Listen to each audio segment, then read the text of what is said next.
Today we are talking about how to run a simple sample edge connector. To manage edge connectors, go to the Systems and choose Edge Connectors from the drop-down list. Here you'll be able to see the list of active edge connectors and manage them.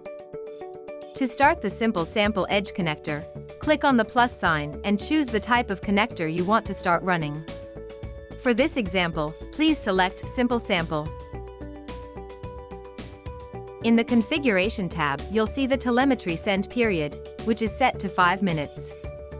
For this example, you cannot modify it.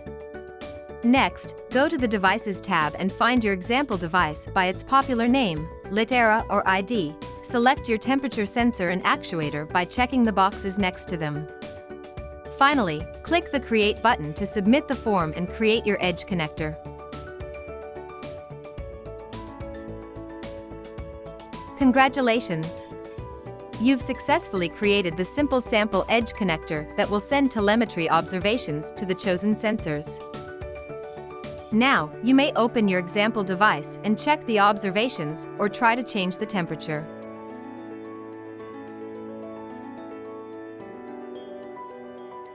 If you need additional assistance, feel free to contact us via email onboarding@proptechos.com. Thanks for watching.